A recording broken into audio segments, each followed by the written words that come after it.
Hello and welcome to Chapter 4 of AP Economics, Structured Independent Study. Chapter 4 is our last foundational chapter, and in this chapter we take a look at how the United States has modified or customized Adam Smith's concepts of capitalism. In this look at our customized capitalist system, we're going to start with examining the importance of the right laws and policies to a capitalist system within a civil society.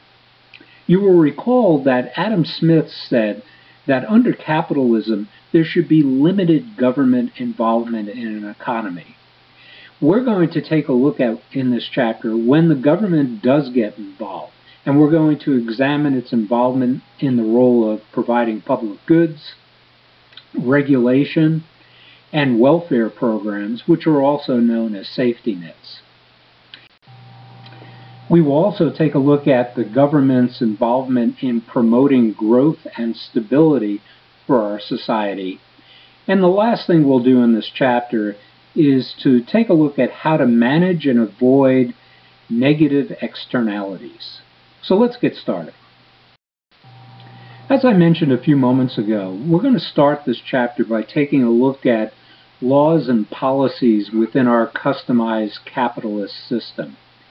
And we're going to take a look at laws and policies with an eye towards how they protect our economic freedoms. In considering how the government protects our economic freedoms through the rule of law, I would like for you to keep in mind three things. Here's the first. Protecting our personal liberties is critical to having Adam Smith's concept of the invisible hand working correctly and guiding our economy. It's critical, the protection of the personal liberties is critical to promoting the existence of incentive, competition, and profit. The second thing is that through the rule of law, we protect our property rights. And the right to own things is critical to being able to exchange what we own or our resources and therefore be able to create additional capital.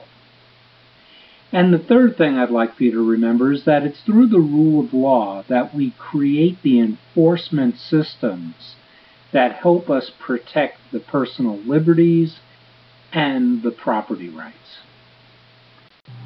In our look at how the rule of law protects our economic freedoms, this is a good time to step back for a moment and make sure that everybody understands the difference between laws and policies.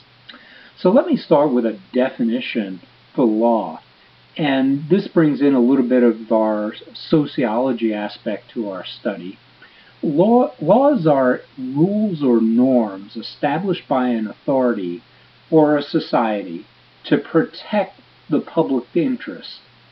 Now, what we mean by public interest can take on a number of different dimensions, but since we're in the study of economics here, we're going to take a look at the economic perspective of this, or in other words, what is the economic public interest?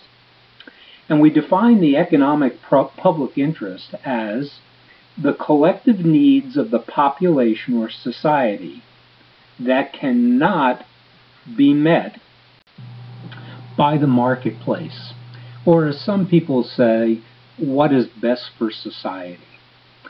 We're going to come back and touch upon the concept of economic public interest a little bit more as we proceed through this chapter and also as we proceed through the year in our study of economics. But let me now come back to the topic of laws and the laws that are designed to preserve our economic freedoms. Here's a first example of some laws designed to preserve economic freedoms. We have laws in place to protect property rights, and as I mentioned before, that's important to creating capital. However, we also have some options available to the government that restrict what our property rights are in the public's interest. And probably the best example of this are the eminent domain laws that are actually written into our Constitution of the United States. If you're not familiar with the term eminent domain, Let me give you a little background on that. It's the right of a government to actually take private property for public use. And this is usually done with compensation for the owner. Now, the United States Constitution provides for this directly. So what could the government take private property for public use that's in the public's interest? Well, for example, if they were going to build a school or needed to build or expand a roadway, that they would declare somebody's property eminent domain, but then compensate the individual accordingly for their property. Some synonyms are seizure, confiscated. Here's the term eminent domain used in another sentence. The city declared the property to be under eminent domain so that the new road could be built. I'd like to stop at this point before I go on to reference some other laws designed to preserve our economic freedoms and mention that we have a number of videos both in the primary supplemental video category on our website and the secondary supplemental video category on our website that looks at these laws such as eminent domain and also our laws to protect property rights in general. I highly recommend, strongly recommend to students that they make sure that they view some of those videos, and it'll be a good provide a depth of understanding of the particular topic. A second example of laws designed to preserve economic freedoms are the laws that we have at the state and national level to enforce contracts that are made between individuals or between businesses for the exchange of property. In our system, we also have laws to promote competition. These laws promoting competition do so by outlawing anti-competitive business behaviors. As you recall from Chapter 3, promoting competition is critical to the proper functioning of the capitalist system, because it's through competition that we get innovation, and we need innovation to grow as a society. Now, probably the most recognized set of laws to promote competition are the Sherman-Clayton Antitrust Acts, but many times these are misunderstood to be the anti-monopoly laws. The reality of the situation is that monopolies are perfectly legal as long as they do not engage in anti-competitive business practices. So these are clearly the most recognized anti-competitive business practices laws that promote competition. I'll talk more about why monopolies are actually legal in Chapter 8, and I think you'll find that an interesting topic. The next set of laws we want to look at are laws to ensure public health and safety. The best example of these sets of laws come under the Occupational Safety and Health Act, OSHA, and they were initially instituted to help improve the health and safety of most industrial workplaces. The next set of laws are the laws to protect consumers. They're called caveat emptor labeling laws. Caveat emptor is a Latin term that means buyer beware labeling. And probably the two most recognizable laws to protect consumers in this category are the laws that require the warning labels on cigarettes and the more recent laws that require warning labels on cups in which hot beverages are served. Now, these last two sets of laws, to ensure public health and safety as well as to protect consumers, cost businesses money through this regulation in having to put these warning labels in place. So when we look at these laws, we're looking at them as examples of trade-offs where we're asking businesses to do certain things in these cases, some regulation, for some protection in the public's interest. Okay, we've got a pretty good feel for how laws fit into and help us with our economic system. Now we're going to move on to policies. A policy is a course of action, a guiding principle, or a procedure. And let me give you a convenient way to keep policies and laws separate from each other. With regard to a law, if you break a law and get caught, it's very likely that you will wind up paying a fine and possibly doing some jail time. A policy is different. If you break a policy, you probably will not have any kind of a fine to pay, and you will not be doing any jail time. There may be some other consequences for not following a policy. You might lose your job or some other thing happen, but the penalties are not as severe as breaking a law. Now, with regard to policies, there are a couple of considerations that I'd like to talk about. Here's the first. Every policy has two aspects to it. The first is the ends. And what we mean by the ends are what decision makers are trying or attempting to achieve. For example, after the 9/11 tragic events in 2001, there was a policy put in place by the federal government to strengthen or improve our national security. The other aspect to a policy are the means. And what we mean by this is the ways by which the desired ends, or what we're trying to achieve, are to be achieved. Continuing with the example of improving or upgrading our national security based upon the events of 9/11, the federal government, in that effort, created the Department of Homeland Security. Now, here's the second consideration with regard to policies that I'd like for you to understand. 4 questions should always be asked about policies before they're put in place. The first question is, what are the ends or goals of the policy? They should be very clearly understood. Second, are the proposed means for achieving the ends enough? Will it get you to your goal? Third, do the means that you've chosen have any adverse side effects?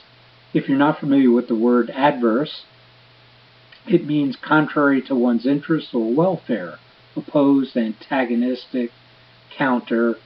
Here it's used in another sentence. The decision had an adverse, you could even say negative effect to what was intended, which hurt growth. And the fourth question that should be asked, what are the costs of alternative means of pursuing the ends or the goals? And this harkens back to the lessons that we learned in Chapter 2 about opportunity costs. Here are 2 additional examples to help you strengthen your understanding of what a policy would look like. And I'll use government policies for these examples. The federal government may be faced with a decision as to how much of the nation's tax revenue it would like to spend on defense. Well, how much goes into it will show what the priority the federal government is giving to defense. How much money will go into it and in what manner? Will the majority of the money spent go towards the Navy, the Army, the Air Force? These are all policy decision issues. Here's another example. How much of a priority is education? Is the government going to spend on education? How much money will go into it? And again, in what manner? Are schools going to be built? Or is the focus going to be on buying resources for the schools that already exist? Or hiring more personnel for the schools that exist? Policy making is a real important, as a matter of fact, it's critical to the executive branch of the government because it determines how discretionary tax money, meaning money that is not dictated to be spent by a law in a certain way, how discretionary tax money gets spent. If you're not familiar with the word discretionary, it means left to judgment, optional or elective. You have choice in it. She used discretion in making the decision. The next thing we will want to do with regard to our short look at laws and policies is to look at the role of economic theories in the development of laws and policies. You'll recall from Chapter 1 that the study of economics is a social science, and in the social sciences we use the scientific approach, or some people would say the scientific method, to test out and try to validate theories that we have about economics. Now, in looking at economic theories in the development of laws and policies, I want to start by making 2 points. And here's the first one. Economic theories are used in an attempt to explain or bring some order to events and observations. And the economic theories are usually developed in relation to statements or questions that people have or make. The second point is that an economic theory that's proven to be correct has great value to us in that it helps us to be able to predict in advance the consequences of various actions. Actions related to laws, actions related to economic policies, or decision-making in general. Now, I'm going to make a point here that I want you to listen to very, very closely, because this is one of the most important points made in our study of economics in helping you become a well-qualified citizen and be able to make good decisions and guide our society in the right way. As a citizen, to hold your peers and government accountable for the right laws and policies, you must understand 2 additional important points that I'm going to make right now about the types of theory statements that people will use and what you must do with them. So let's get started. Here's the first of the important points. You must be able to distinguish between the types of statements that will be used by people. And there are 2 types of statements that will be used. The first type is called a positive statement. This is a statement or statements that are concerning what is, was, or will be. And positive statements can be settled by an appeal to facts. The other type of statement that people will make is called a normative statement. These are statements regarding concerns as to what ought to be. And these statements are subjective. They're value judgments and cannot be settled merely by an appeal to facts. Now, at this point, before we go any further, I want to recommend that students go to the class website in the supplemental video section and watch a brief video that gets into a little more depth about these 2 types of statements, a positive versus a normative statement. Let's look at an example with regard to these 2 types of statements. I'm going to give you 2 statements, and I'd like for you to think about for a second which is the positive and which is the normative. Here's the first one. It is impossible to break up atoms. Here's the second statement. scientists ought not to break up atoms. Which is the positive, which is the normative? Obviously, the first one is the positive, because we know for a fact that atoms can be broken apart. Your key to the second statement being normative is the word ought. Now let's go to the second consideration with regard to how to handle statements. The second responsibility you have as a contributing citizen is to be able to turn a normative statement made by somebody into something useful for study. Now, I'm going to give you two examples. The first one I'm going to start off with is a little bit trite, but I think you get the point, and it helps us lead into the second. So here's the statement. It's true in theory, but not in practice. Turning it into a positive statement, or putting pressure on the normative statement for something useful for study, one should respond to it by saying, all right then, tell me about what does happen in practice. Okay, let's be a little more practical and use a real example. And when I say a real example, use a real economics example that we come across in our study. And it's on a topic that I'm going to show you that we'll get into great depth in Chapter 7. So here's a statement that has been made by many people over the years. It is my judgment that we ought to have rent control because controls are good. Now, this is a normative statement. You're cued by two things, the word ought, because it's a value judgment, and also you can tie it to good as, by definition, that involves value judgment as well. So how do you, as a responsible citizen, go about turning this around for some useful study? Well, a very simple response would be to ask why, and say, okay, why do you feel that way? As you'll find out in Chapter 7, rent controls are not good. They statistically proven fact that it shows that they create more damage than they at all help anybody. But more for that later on. We're now finished for the time being with our brief look at laws and policies. And we're going to move on to the concept that Adam Smith talked about in explaining capitalism of limited government involvement in the capitalist economic system.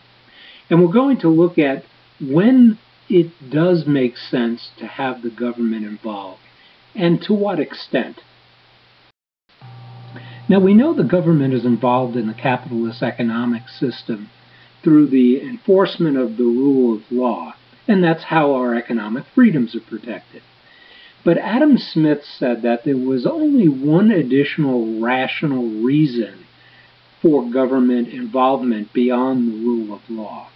And Adam Smith said that the capitalist system is not completely self-sufficient, and there are some needs that cannot be met for the society through the free market or the open market.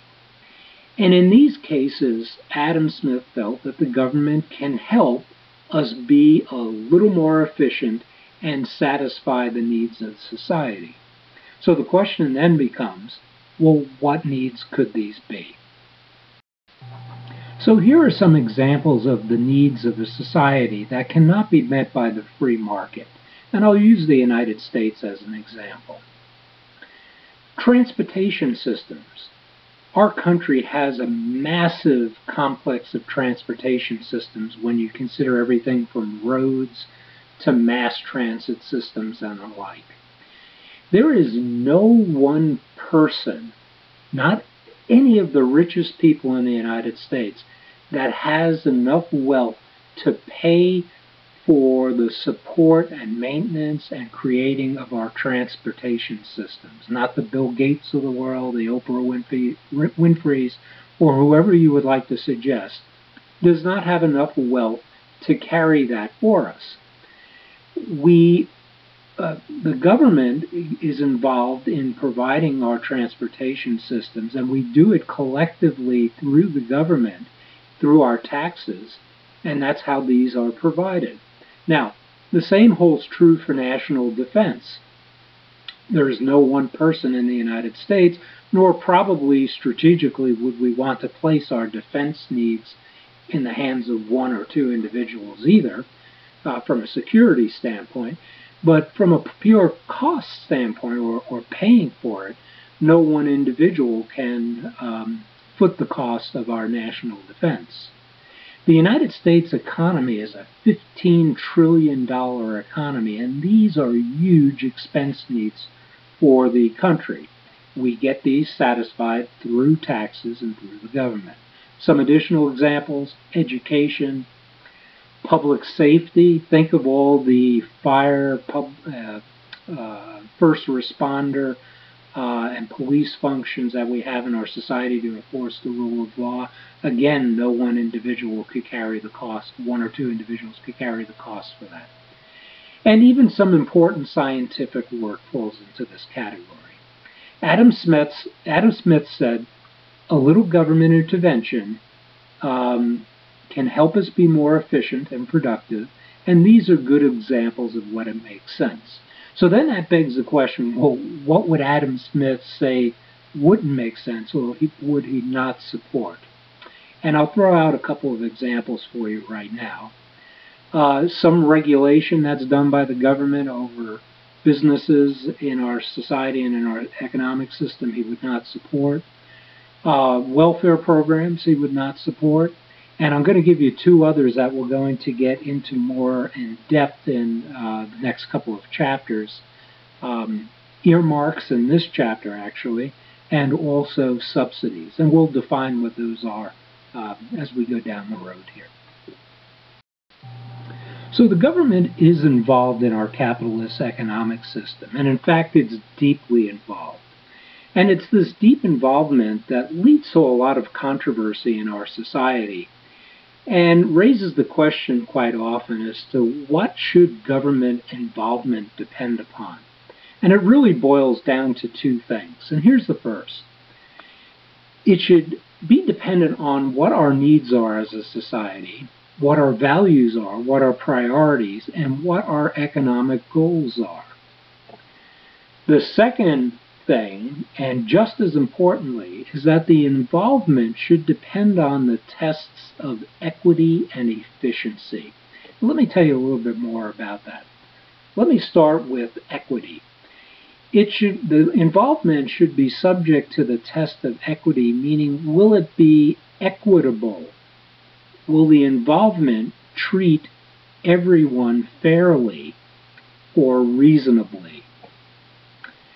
From an efficiency standpoint, the question or the test should be, will the involvement be efficient and cost-effective? And this harkens back again to our opportunity cost considerations. And follow along here, and I think you'll see the point. Will the involvement produce an outcome that will either correct the problem or provide a benefit at a lower cost than if the government didn't get involved? And at the same time, not with its involvement, not upset equity, meaning treat somebody unfairly or unreasonably. Now let me give you a very simple example. Let's say the government, either a local, state, or federal government, decides that a building of a bridge is appropriate. And the only way the government can build a bridge is by using taxpayers' taxes that they pay to the government to fund the building and establishment of the bridge. So the cost is borne by the society or the taxpayers. What the bridge should be able to do is to promote enough commerce and extra business so the society can grow, And as a result of the growth, that the government would be able to bring in additional tax revenue from sales and income taxes to fuel further economic expansion and allow for possible social benefits. So in this simple case, the bridge helped promote business and growth in our society, created jobs, okay, and raised the standard of living in a particular area. That would be a good example of passing the tests of generally equity and efficiency, and also address our needs. Government involvement in our economy takes many forms. I'm going to give you arguably what are the 6 most recognizable forms of involvement. I'm going to start with the one that Adam Smith had in mind when he talked about limited government, and which I referred to a little bit earlier. They're called public goods. They're goods and services provided by the government and that are available to everyone. Education, national defense, the transportation systems that I mentioned a moment ago. There are 4 characteristics for public goods, for something to be classified as a public good. First, they're paid for through taxes. In other words, we collectively shoulder the burden as a society for the provisioning of these public goods. A second characteristic is that they are shared goods and services by the entire society. Everybody can use the roads. We don't have any restrictions on that. I know you're thinking of toll roads, but I'll get to that in a second. I'm talking about the public freeways. Another example, if you need another one for a public good, would be dams. Would be another great example of a public good. The third characteristic is that any number of consumers can use the public good, usually without reducing the benefits to any single consumer. We will look at here shortly the rare cases where a benefit of to some consumers are imposed by overusage. We'll get to that, but the general rule of thumb is that any number of consumers can use the public goods without reducing the benefits. The fourth characteristic is that increasing the number of people that actually use, or consumers that use, the public good will usually lower the cost of society of providing them. Take a road as a simple example. Let's say, to just pick a number, it costs us $1 million to build a road, and the road is going to be there for 100 plus years. And if you take the number of people over the lifetime of the road is in existence, even if you add in the maintenance cost, and you divide the number of people that use the road over its lifetime into the cost of providing the road, you'll see that on a declining scale, the cost to our society continually winds up being reduced or lowered. The next type or form of government involvement is a form that Adam Smith would have had a lot of trouble with and in agreeing to. And that's called regulation, the control of business practices through laws, legislation, and enforcement. I have 2 visuals here. The Occupational Safety and Health Act, which I mentioned earlier in the chapter, was a law that forced regulations on industrial workplaces to ensure worker safety. The Federal Communications Commission, to the right imagery here, regulates our communications markets and systems in the United States. To get a perspective, a modern-day perspective on why regulation as a point of government involvement is highly controversial, I would like to direct the students to the supplemental video section on the class website, where there is a really good supplemental video on the topic of would net neutrality kill the internet, and the Federal Communications Commission is at the heart of the debates over whether the internet should be regulated. And that'll give you a good feel for why regulation is a controversial subject for government intervention.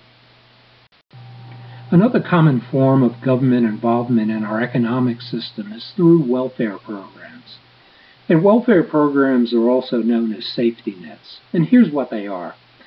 Welfare programs are forms of government assistance that have the objective of reducing in our society the number of people living below the poverty threshold. Adam Smith would have had a problem with this type of government involvement in the economic system. And quite frankly, our government had not provided any welfare programs in the first 100 or so years of our country's existence. It's only been since the middle of the 1900s, generally, that the government has engaged in providing and being involved through welfare programs. And it's become a point of controversy because the number of welfare programs since the middle of the 1900s has steadily risen dramatically in the United States.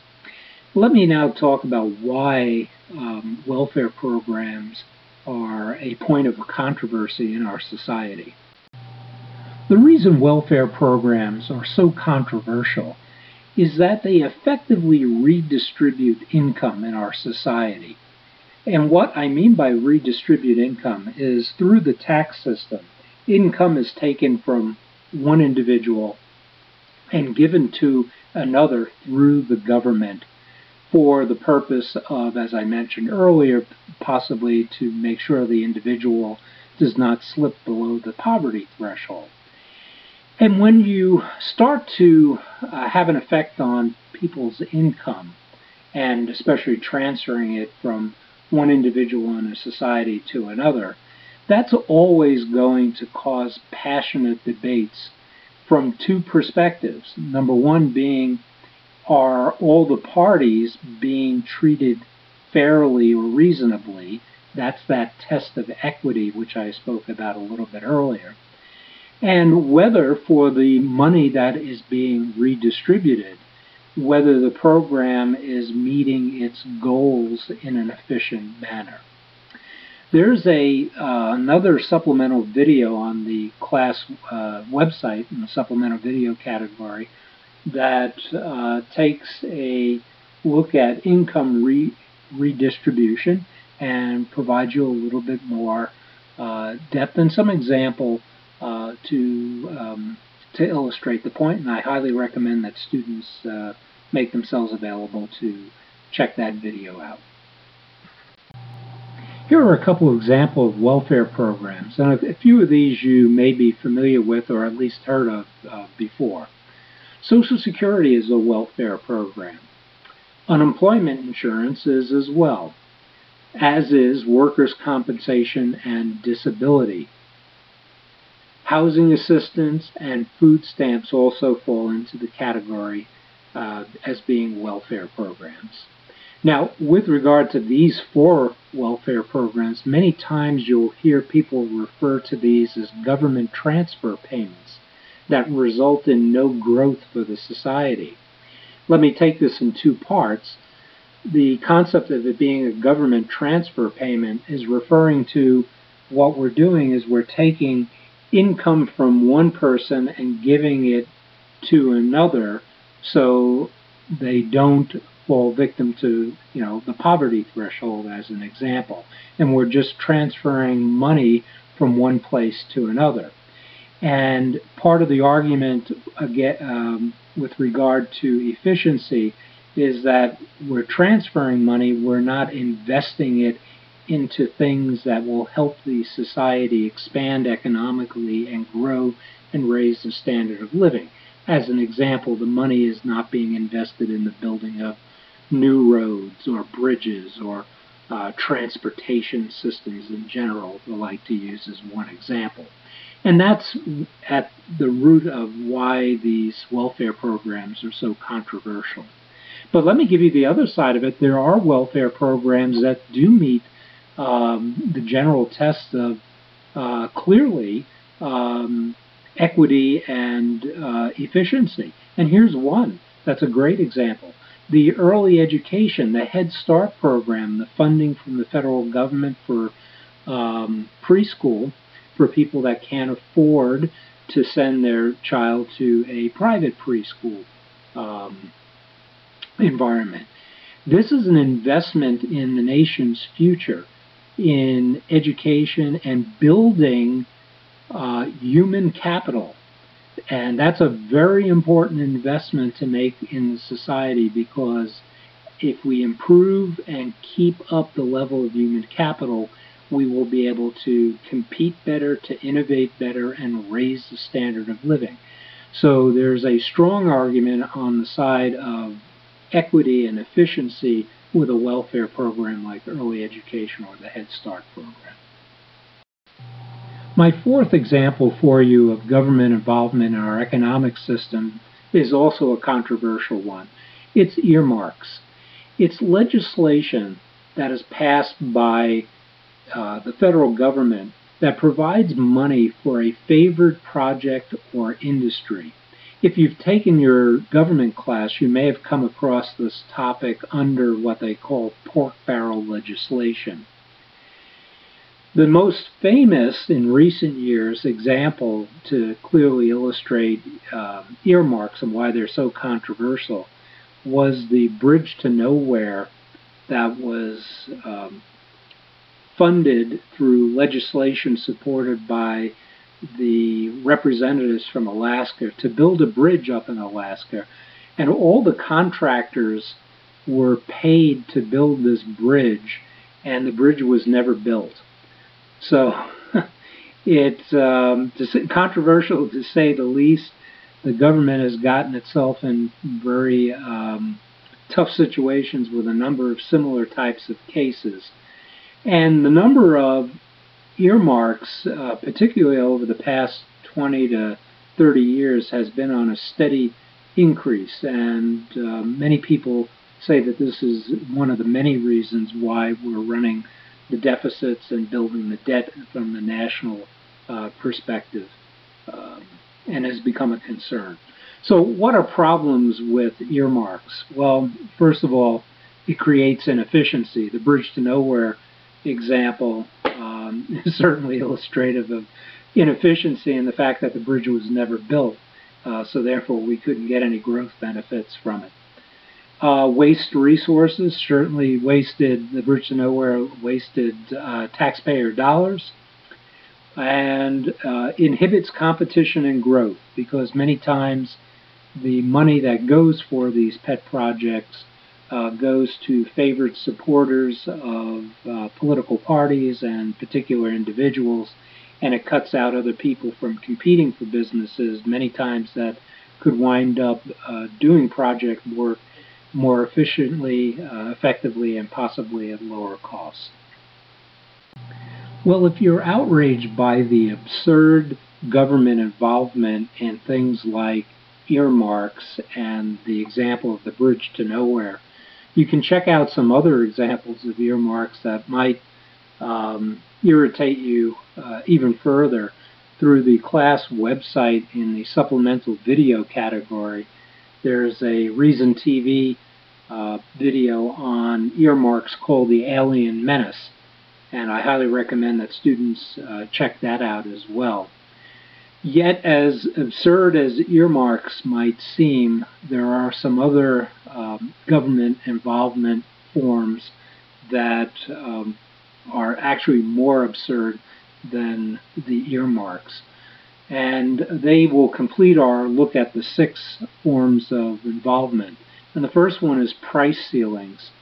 Price ceilings violate the rules of equity, the tests of equity and efficiency greatly, as do price floors. And we'll look at the details for these in Chapter 7 in depth so that you can see how these work and why, if they ever come up as suggestions for the federal government to engage in these types of activities, that you'll want to speak up and give them plenty of examples as to why it wouldn't be a good idea. Well, since the government is involved in our economic system, in our study, we like to refer to our system as having two parts. And here's the first part. It's called the private sector. It's the portion of the economy that involves transactions of individuals and businesses. And the reason we divide our system into two parts is really for measurement purposes, which we'll get into more as we go through the year. So the private sector here is the sector that looks at the transactions of individuals and businesses. The other part of our free market system is called the public sector, the portion of the economy that involves the transactions of the government. Now, just like with the circular flow, there can be a little bit of overlap or integration between these two sectors of our system. For example, when the government orders jets from one of our airplane manufacturers, the airplane manufacturer is obviously part of the private sector, but they're getting orders and they have a portion of their business that comes from the public sector. But generally, overall, these are pretty easy to measure in two separate categories, and that's how we measure the economic system. As we move into the second half of this chapter, we're going to look at a very interesting topic. The use of a capitalist economic system will naturally produce side effects to the society. And any government intervention in a capitalist system will be guaranteed to produce side effects. Now, the side effects can be either positive side effects or negative side effects. In this portion of the chapter, we'll look at how they're caused, why they're caused, and what can potentially be done to ensure that the side effects which will occur wind up being more often positive side effects rather than negative. The side effects that our economic system produces are called externalities. I'm going to read you the formal definition of an externality, and then I'm going to focus in on a couple of very important parts of it. So here's your formal definition. An externality is a side effect from the production of a good or service, or an economic intervention that generates benefits that are positive or costs that are negative to someone other than the producer of the good or service or the direct consumer of the good or service. Now, the point I want to make is I want to take this definition and break it into three very important parts. The first part is understand that externalities are side effects from production of goods and services, or an intervention, such as the government interventions that we've been looking at in this chapter. The second thing and important part about this definition is that the side effect generates either something good, a benefit, something positive, or a cost, something negative. And you'll quite often hear costs referred to in other ways relating to this.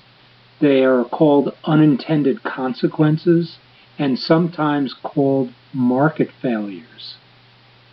So just be aware of that. And the benefits or the costs wind up being to someone other than the business or the individual producing the good or service, or the business or individual that is winding up consuming the good or service.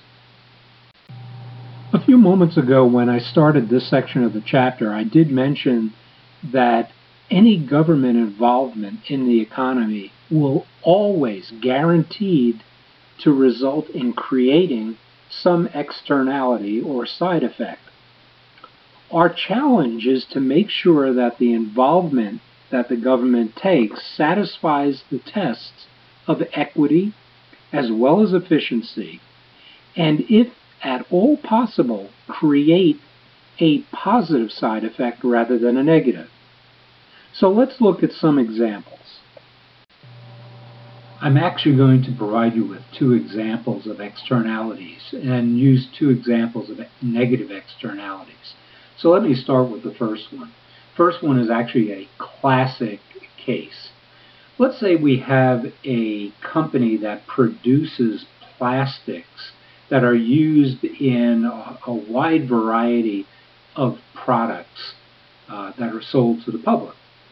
And this company that makes plastics is located itself on a river, and in the production of its plastics that it sells to other businesses who make other products that include the plastic parts that this company makes, in the production of the plastics, the company dumps its wastewater, which includes chemicals, into the river that it is located next to, as it shows here in this picture.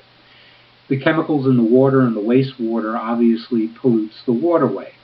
And with the water going downstream to the mouth of the river, it winds up having a negative effect on people who are trying to make a living from the seaside, such as the fishing industry, but also has a negative effect, the polluted water that is, on recreation industries. Now, stop and think about this for a second based upon the definition of an externality. The negative effect is not being put on the producer, the chemical company, and it is not being put on the consumer of the producer's goods, meaning the other companies that use the plastics to integrate them into their products. So here we have a classic situation of a external effect on somebody other than the producer and the consumer of the good or service that's creating the externality. For my second example of a negative externality, I'm going to use a situation that all of you are already familiar with or have seen before. I would like for you to think back to the first chapter video, the one that's titled Resources and Scarcity. The third story in that video involved the textile industry. And the story was about the workers in the textile industry. As a result of working there, many of them contracted brown lung disease. Now, this was an example of a negative externality. Stop and think about this for a second. The companies produced textiles that were used in clothing, rugs, various other types of things. The negative side effect did not fall on the producers of the textiles, nor did it fall on the consumers of the textiles, meaning clothing companies or the rug manufacturers, or the people that even bought the rugs or the clothing from those manufacturers. We had a negative side effect from the production of the textiles that surfaced in the form of the brown lung disease by the workers. Okay, so I've given you two pretty simple and pretty clear examples of negative externalities, negative side effects from the production of some goods and services. So how can we go about solving the problems caused by these negative externalities? And there are only two options to choose from in approaching trying to solve problems created by negative externalities. Here's the first option that's available to a society. It's to have the government handle trying to eliminate or change the negative externality, generally through some form of regulation. Now, stop here for a second and remember something. I said that it's a guarantee that if government gets involved in any way, that a externality is going to be created as a result of the government involvement. So although we have negative externalities in these two situations, If the government goes and gets involved in trying to solve the externality, its intervention will create some other externality. Now, it may be positive or it may be negative, and hopefully it will be positive, but it will guarantee cause an externality, a second externality. The other option is to let the private market, meaning all the people involved, handle solving the negative externality through some form of negotiation.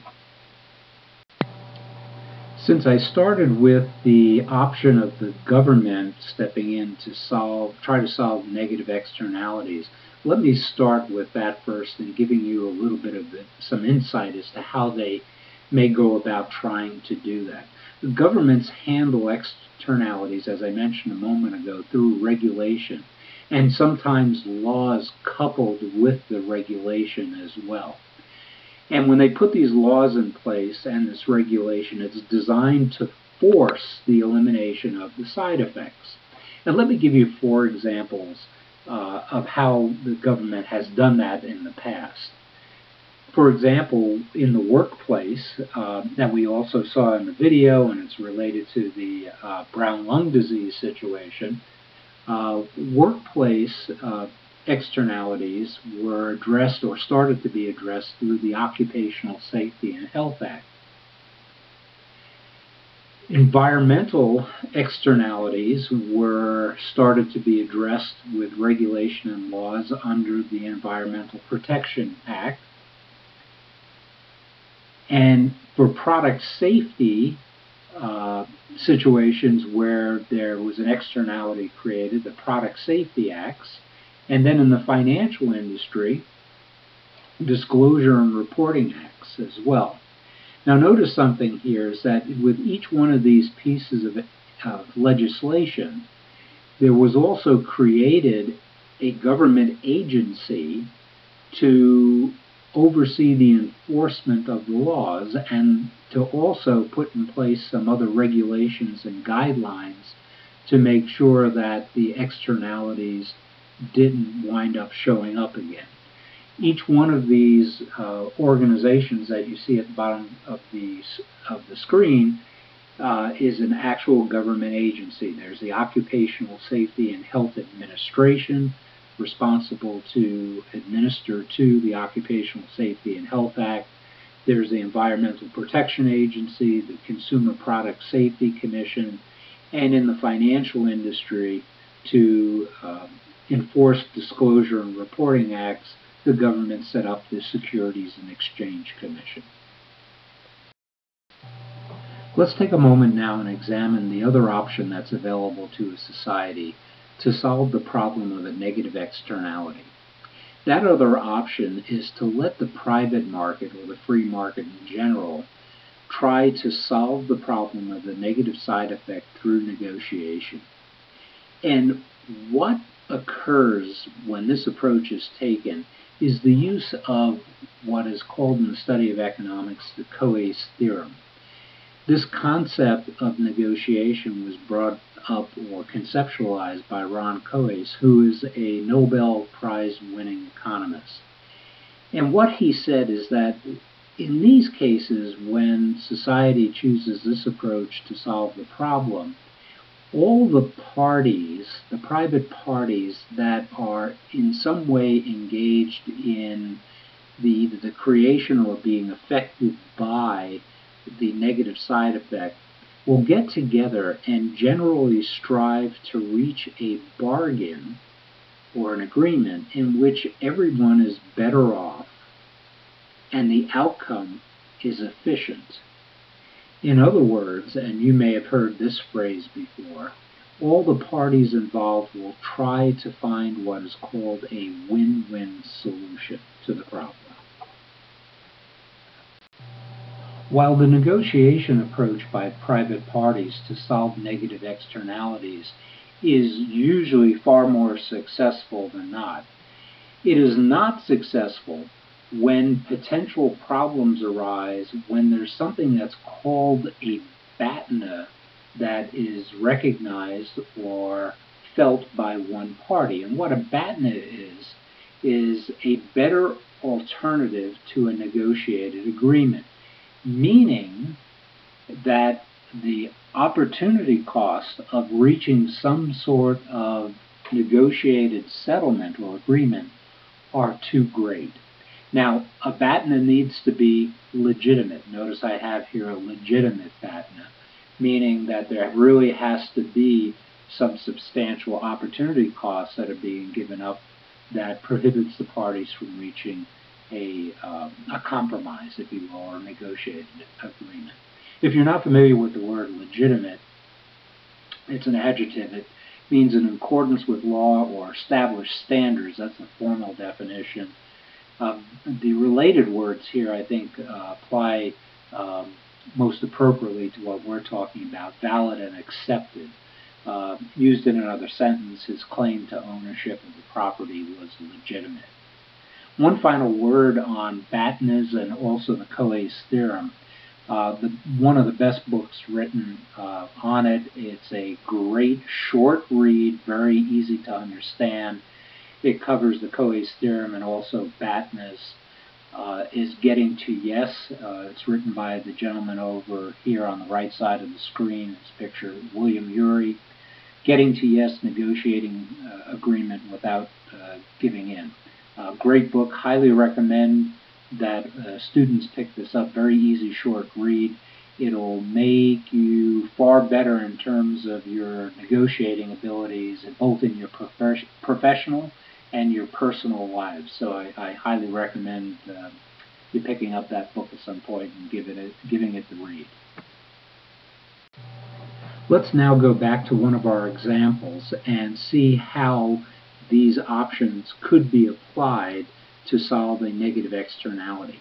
And I've chosen to go back to the textile example with the creation of the brown lung disease. And the reason I've done that is because it's a very unique situation in that both options for trying to solve the negative externality of the brown lung disease were tried in this situation. So let's go through the process and you can clearly see how each one of the options was tried and what are the results.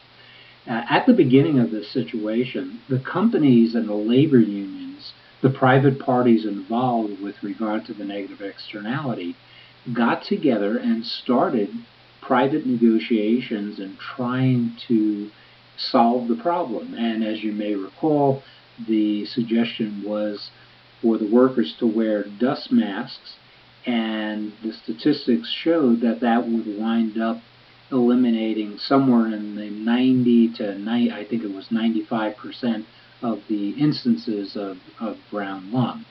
However, the workers through the labor union felt that they had a BATNA, a legitimate BATNA, to sue the textile manufacturers under the Occupational Safety and Health Act in an effort to completely eliminate the disease. Now, in this classic case, the unions and the workers did not really have a legitimate BATNA and really didn't understand their opportunity costs, because in doing so, meaning suing under the Occupational Safety and Health Act to completely eliminate the disease, they eliminated the disease, but they also eliminated the industry's presence in the United States as it went offshore, and therefore everybody lost their jobs, or near everybody lost their jobs. So the opportunity cost of trying to completely eliminate the disease was, under the Occupational Safety and Health Act, the government intervention,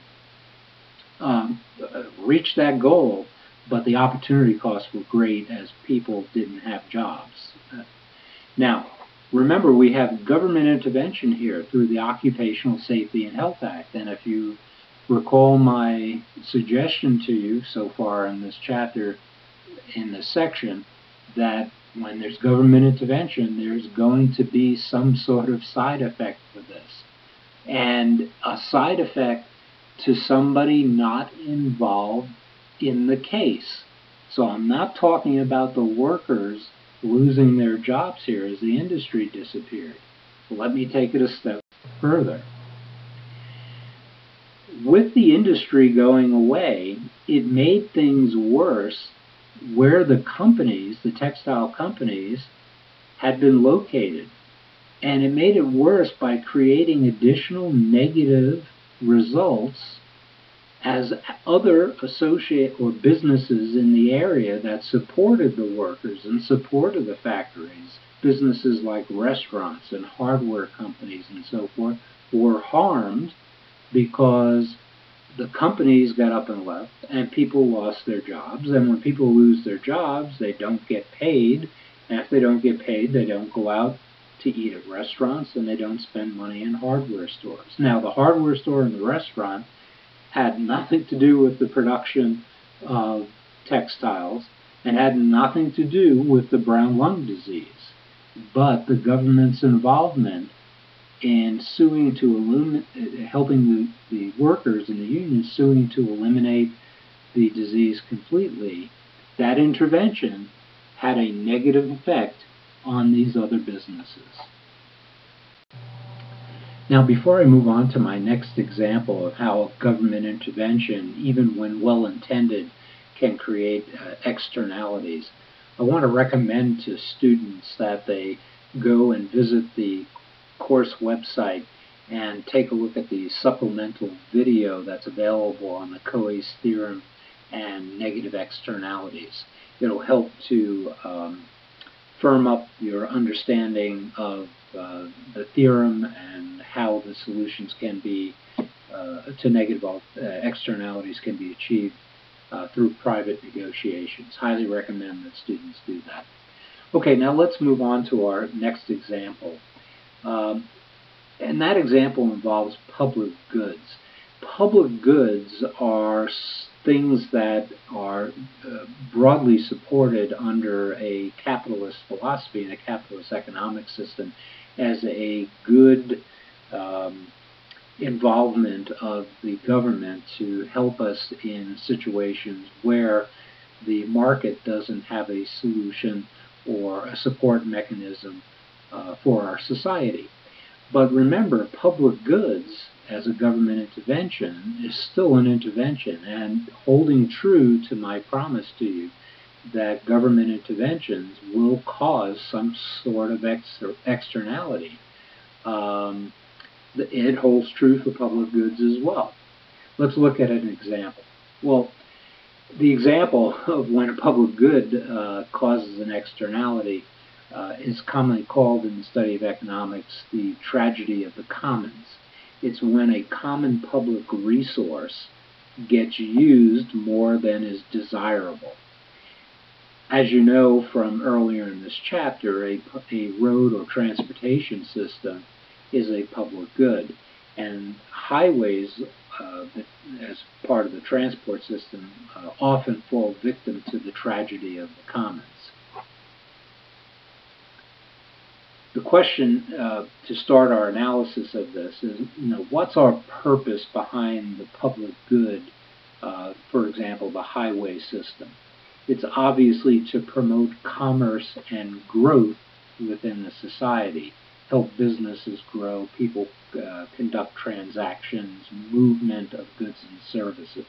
By the way, if you're not familiar with the word commerce, it means the buying and selling of goods on a large scale. A good synonym is trade, traffic in goods and services, business contact. Rational government economic policies will encourage commerce. In the term tragedy of the commons, the tragedy is the negative externality that results from the overuse. If you're struggling a little bit with the word commons, commons is referring to the broad public, all the people, the common man, if you will. So here we have a tragedy of something bad occurring as a result of trying to do something good, affecting the masses in general or the general public. So the negative externality in the case of the roads that results from overuse is the cost of traffic congestion. And the traffic congestion, ironically, limits commerce, which is what the roads and the highway system were intended to promote. And by limiting commerce, therefore, it limits growth in a society, the ability to prosper and for businesses to grow and employ more people. And in many cases, as the road or highway system gets overused, it has destroyed communities. Now you may say, well, how does it do that? Well, stop and think about this for a second. Businesses locate near roadways for easy access and the shipping of goods and services, and also making it convenient for employees to be able to get to their workplace. And if you have an overused resource where you can't get your goods and services shipped out on a timely manner, or your employees can't get to work in a reasonable amount of time, if it takes them an hour and a half or 2 hours to get to their job location, and therefore also take the same amount of time getting home, what businesses and people wind up doing as a result of the congestion is picking up and relocating to other areas where they don't have this kind of a challenge, or have to deal with this negative side effect from the traffic congestion. And as a result, it has destroyed communities. So in considering public goods and the potential for creating negative externalities, we'll take the road situation as an example. How do we go about solving this? And solving, for example, the road situation where it's been overused and we start to get too much traffic and congestion. What are the options in this type of a case to solve the externality? Well, in the case of the roads, we could obviously build more roads, but now what you're going to see is a number of things come into play here.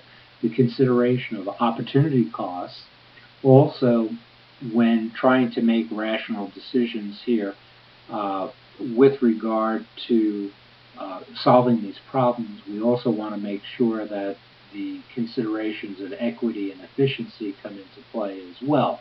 So our decision-making process here is getting not so much burdensome, but maybe even a little bit more complex. So the first option is that we could build more roads. Well, that would certainly mean that the cost of building roads is high, but it would mean that taxes would probably have to go up to carry the cost of building the roads. If taxes go up through the building of more roads, that may not be fair to the people who were taxed who do not use the public good. So some questions wind up getting raised over the thought of equity in this type of an approach to solving the road problem. Now here's another potential solution, which has become a popular one. If you travel around the United States, you see that the use of toll roads are on the rapid increase throughout the country. And there's a reason why they are very popular. What you're going to find here as we examine what the benefits are to putting in toll roads is that we have a combination of really an effective use of opportunity cost considerations, but also the Coase theorem in this. So let's examine the option of putting in tolls to try to alleviate the congestion on a road or a highway. First of all, the cost of putting in tolls is far less than building new roads. Now that's going to have a tax implication here. It eliminates that fairness problem that I spoke about a moment ago, by having people actually pay for their usage. Now somebody would say, hey, wait a second, that's still a tax. And yes, it is. But here's a very interesting thing about that tax, okay, the toll. It makes the citizen actually use the Coase theorem on themselves by internalizing, forcing you to negotiate with yourself the solution to the externality. You may be sitting there saying, gee whiz, I don't want to sit in traffic on the highway, so is the opportunity cost of paying the extra fee to take a toll road that's been set up on, with tolls, a benefit to me?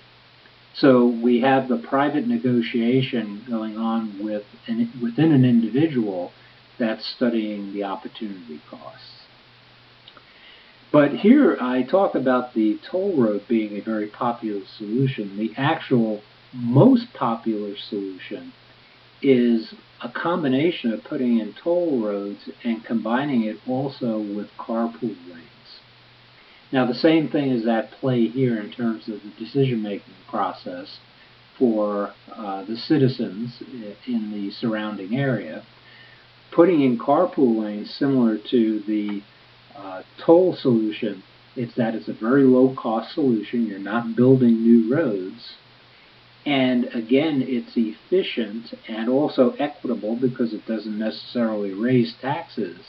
It's equitable and efficient because it forces the citizen to internalize the solution, meaning decide, in this case, not so much, or maybe it's in conjunction with paying the toll, but deciding whether it's worth it to them to have somebody share their ride with them to shorten the commute time to work and get to where they need to be. So the solutions of the toll road and or regulation through carpool lanes, or the combination of the two together, provide us a much better solution from an equity and an efficiency standpoint. But remember something about the toll road and the regulation through the carpool lanes. Those, again, are another form of government intervention to solve the tragedy of the commons externality in this case, back from a public good, which is, again, another government intervention. So now we have a second level of government intervention. And remember, true to the word, that is going to cause some sort of externality. But in this case, we have a different result than what we've seen in some of our other examples. Sometimes, and in this case it does, this intervention creates a positive externality in the form of what we call a free rider. Now, stop here for a second. Free riders are a general term that's used to describe the results of a positive externality. Now, the fact that I'm talking about roads and rides, there was no pun intended in using the term rider here, but it certainly fits the bill and describes the situation appropriately. So what in the study of economics, what is a free rider? It's somebody that, or some person or entity, and when we say entity, I could be talking about a business. So some person or entity that benefits from an externality. And in using this case of roads, I'll suggest to you a van, taxi, or bus service. Stop and think about it for a second. A bus or a van that can fit, some number of paying customers, and the van can travel on a toll road that has carpool lanes and bypass the tolls. And if they get the right mix together in terms of what they charge and how many people they can carry, many profitable van, taxi, and bus businesses have cropped up where you see toll roads and carpool lanes being established in communities. And as a result of the government intervention of the toll road and the carpool lanes, you have the creation of this free rider, or a company that benefits from that government intervention. So we have a positive externality here.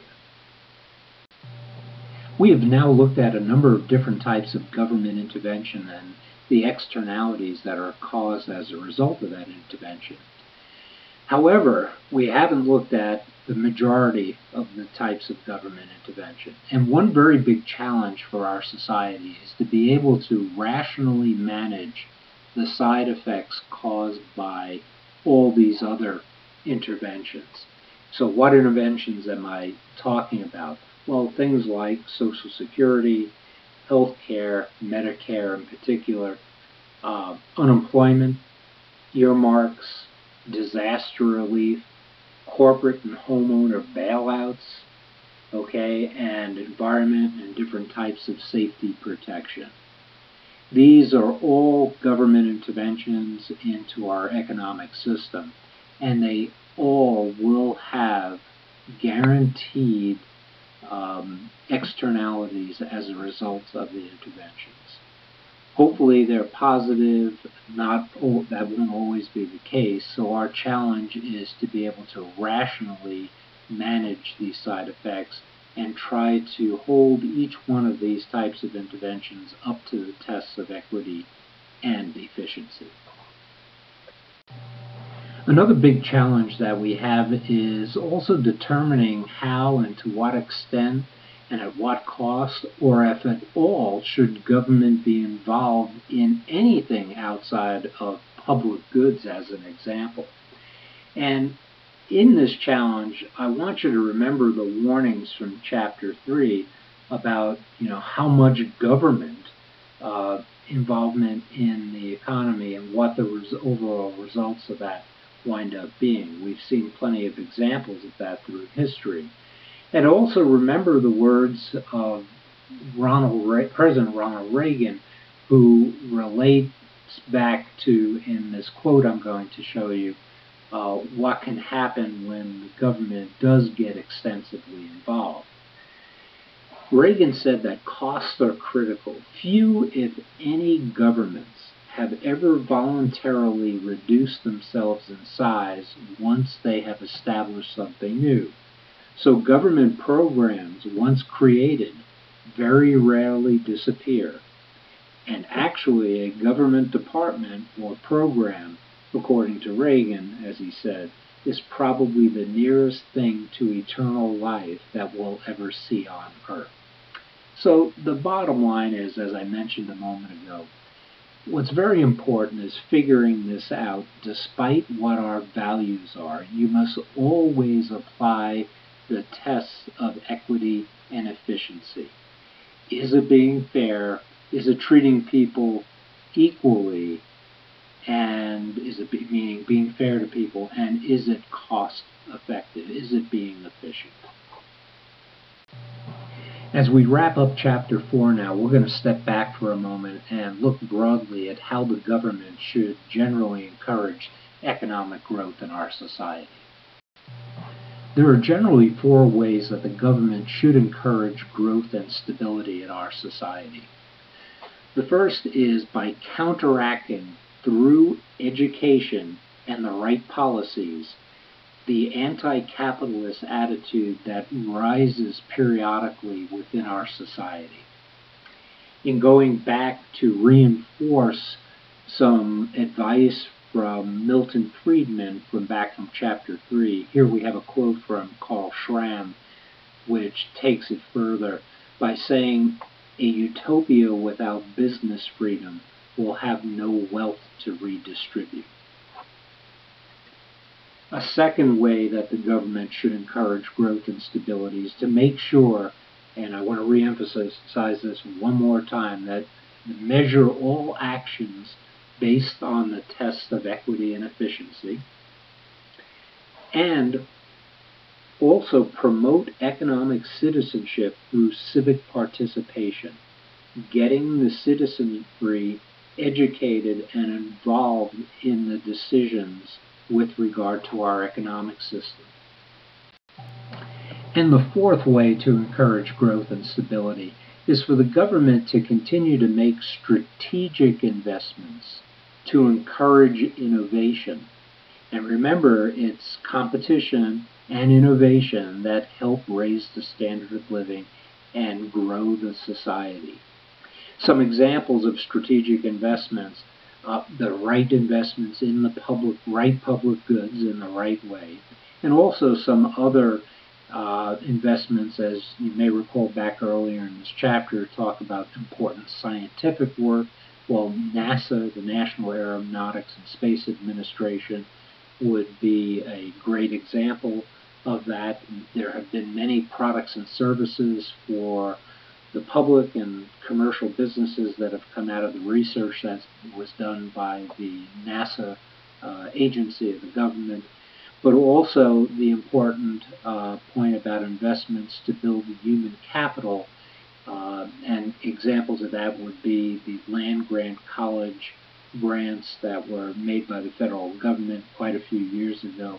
Continue to invest in education so that we can continue to develop the human capital within our society. And that brings us to the end of Chapter 4. I want to recommend to students again that there are a number of videos, on supplemental videos on the class website that relate to Chapter 4. In summary, there's one that's a little bit comical but really strikes home and illustrates the point on legal plunder. There's a video on economics in one lesson, a summary of Hazlitt's book, and a number of others as well that you should make yourself available to, because it will help to reinforce the concepts that we covered in this chapter. And with the end of Chapter 4, it brings us to the end of our 4 foundational chapters. And with Chapter 5, we now move into what I call the mechanics of our study of economics. It's like building an engine. We're going to look at the component parts of the engine and how they relate to the others and how they work together to create a complete economic system. So I look forward to seeing you in Chapter 5, which is all about markets and demand. See you there.